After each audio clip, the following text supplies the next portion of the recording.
Hey now, Star Wars buddies, ready to have some fun with a new post from Reddit?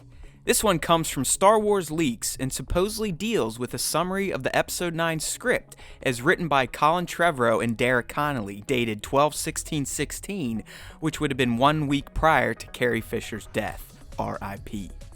Some Hollywood dude named Robert Meyer Burnett apparently got a hold of it and summarized its main plot points, so let's go ahead and check some of them out.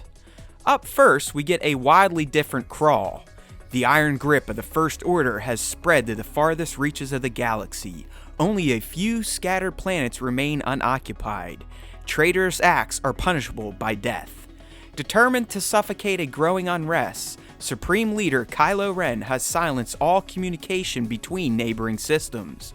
Led by General Leia Organa, the Resistance has planned a secret mission to prevent their annihilation and forge a path to freedom. The post then went on to summarize core plot points about the film's main acts. In this version, the film would open on Kuwait, with BB-8 and Rose infiltrating the Kuwait moon where the Order builds their ships. Finn and Poe are there as well, and Rey eventually shows up too. R2 and 3PO are MIA though. They all plan to blow the ring to bits, but it goes wrong and the Order contains it. Apparently, Rey is disguised as a Tusken Raider and has a double-bladed lightsaber fashioned out of her staff and Luke's saber too. The good guys all battle the bad guys and they end up stealing a Star Destroyer. Alright, it then moves on with the Knights of Ren showing up on Kuwait and killing the Admiral of the Order for allowing the Resistance to steal the Destroyer. The action then cuts to Coruscant. Apparently, it's no longer a vibrant city and is occupied by the Order, which has a palace there now. Citizens are basically scavengers, and Hux is now a Chancellor. Hux and a Commander Selleck meet with alien warlords, meaning the Order has allies, and they're aware of Rey being the last Jedi. They also want to know where the hell Kylo is at. Now things transition to Mustafar, where Kylo's alone and he's being haunted by Luke's ghost. Luke tells him, "This is where the dark path leads, an empty tomb." Kylo retorts, "Where did your path lead?" Luke is basically trying to get him to turn back to Leia, but he presses on and finds a Sith holocron in Vader's castle, which reveals a hologram of Palpatine. The recording was for Vader as a contingency if Luke killed the Emperor. Vader was supposed to take Luke to the Remdicor system to see Tor Valum, the master of the Sith. Things transition to the Resistance base on Koa Alaf, and Leia can feel what is happening to her son. The Quiet Raid team arrives back, complete with a destroyer to everyone's surprise. Apparently, Rey confides in Finn at this point that she doesn't have what it takes to be a Jedi, and then he asks her about her Kylo connection, to which she replies she's still having nightmares about it. Finn tells her to shut him out and that he can't change, but Rey tells Finn that anyone can change.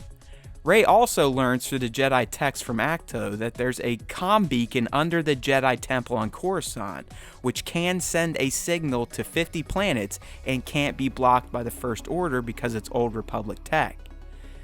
Now we get to see Rey train with Ghost Luke a bit, so he's pushing her to get stronger. In Kylo, he's pushing as well to let Ben back out. Kylo makes it back to Coruscant with a damaged face from the holocron, and apparently some Mando armor is melted down and grafted onto his face, okay? Things cut back to Rey and Luke, who are still training and arguing the merits of the light and dark side of the Force. Rey basically doesn't want to be a Jedi because she is a no one, but Luke presses her on how the Force is speaking to her. The scene cuts back to Kylo and Hux, with Kylo telling him he's found power that makes blowing planets up insignificant, so he heads off and then tells Hux to wipe out the Resistance, but he will deal with the girl. Now things start to head towards the climax, so 2 Resistance teams are dispatched to carry out the missions. Team A, which is Rose, Finn, R2, and 3PO, head to Coruscant for the beacon, while Team B, which is Rey, Poe, and Chewie, go to a planet to find someone to help Rey figure out what she needs to do. Okay. Meanwhile, Kylo goes to the Sith planet Remdicor, but before he does so, he chucks Vader's helmet off a balcony in Coruscant and yells at him for allowing love to cloud his judgment.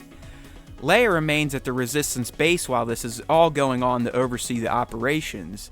But her and Rey talk before Rey leaves, with Rey telling her that Kylo still has good in him. But Leia is skeptical, but she does double down on how Rey is her own person and that the Force chose her. And now for the finale. The Order tracks down the Resistance base, thanks to them stealing the destroyer, but they escape. Team A, which I mentioned above, infiltrates the Jedi Temple and turns on the beacon, so the signal gets out, but the Order cuts it off shortly after, so Team A flees to the underbelly of Coruscant.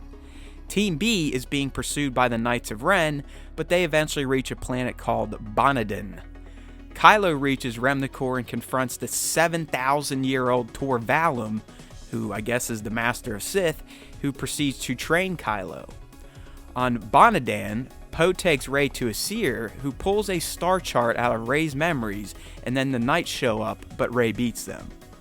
Both Rey and Kylo head to Mortis, I'm assuming that's what the star chart was for, while Leia asks Lando to rally the smugglers.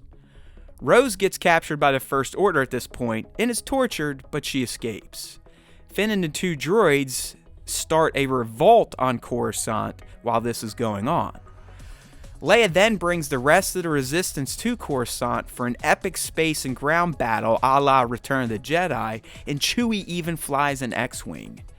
Rey and Kylo do battle on Mortis, and it's revealed that Kylo killed Rey's parents at the behest of Snoke. Towards the end of their battle though, Luke, Obi-Wan, and Yoda show up as Force Ghosts to try to save Ben, but they can't, and his light is extinguished. The end.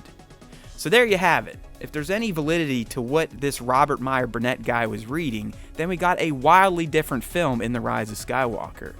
Obviously, Carrie's passing would have required massive changes to this supposed draft too, but it also appears that Colin stuck with Ryan's take on Rey's backstory and left her as just Rey, which I personally dig. I still think if JJ was allowed to do all three movies, we would have gotten the best possible, most cohesive trilogy, but the stories have been written and we got what we got. Let us know what you think about this rumored Episode 9 script by leaving a comment below. Thanks for watching. If you enjoyed this video, please consider liking it and subbing to our YouTube channel. We'd also love for you to join in with our weekly Star Wars podcast, so use the links in this video's description or head to StarWarsTime.net to subscribe to the platform of your choice. There's always time for Star Wars Time, and remember, if you listen to the Star Wars Time show, the Force will be with you, always.